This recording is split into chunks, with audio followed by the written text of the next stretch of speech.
Hello, meus amores, tudo bem com vocês? Sejam bem-vindos a mais uma aula de inglês. Hoje nós vamos falar sobre o verbo can, certo? Traduzindo ele para o português, né? Ele significa poder.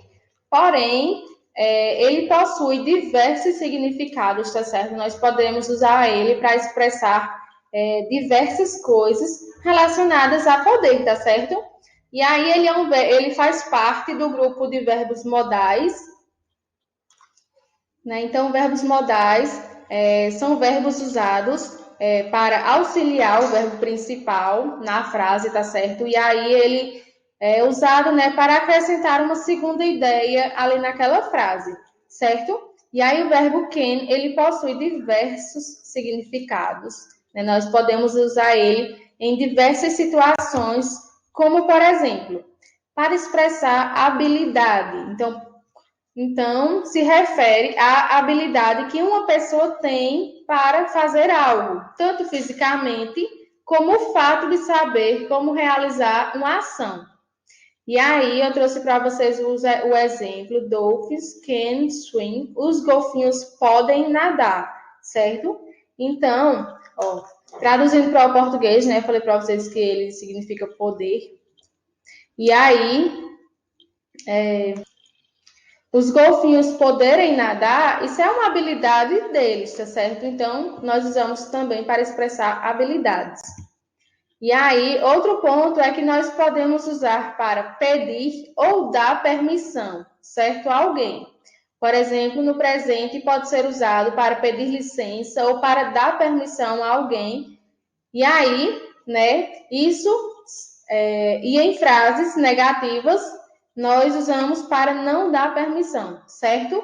Frases afirmativas usamos para dar permissão e negativas para não dar. Por exemplo, can I ask you a couple of questions? Posso te fazer um par de perguntas? Certo? Então, aqui é uma frase interrogativa. Frases interrogativas, vocês sabem que o verbo, né, que no caso can, que é o auxiliar, ele vem para a frente do sujeito, certo? Aqui outro exemplo. All students can go to their classrooms now. Todos os estudantes podem ir para suas salas de aula agora, certo? Então, outro ponto é que nós podemos usar esse verbo modal para pedir ou dar permissão a alguém, tá certo? Como também podemos utilizar para não dar permissão a alguém. Outro ponto é que nós podemos usar ele para falar de possibilidades ou impossibilidades. Né? Este verbo pode ser usado para falar sobre algo que é possível ou para discutir a impossibilidade de uma situação. E aí, né, em frases negativas, nós podemos usar ele para falar sobre algo que não é possível, certo? Por exemplo, this summer can be really warm. Este verão pode ser muito quente, certo? É uma possibilidade, pode ser e pode não ser. E aí, the book can't be where I left it at school. O livro não pode estar aqui, eu o deixei na escola. E aí, ó, temos can't, que é a junção de can mais not, certo? Aí está na forma abreviada. E aí, gente, a conjugação desse verbo modal, ele se conjuga da mesma forma para todas as pessoas, tá certo? Ele não tem alteração na terceira pessoa do singular, que é he, she ou it, ele permanece da mesma forma.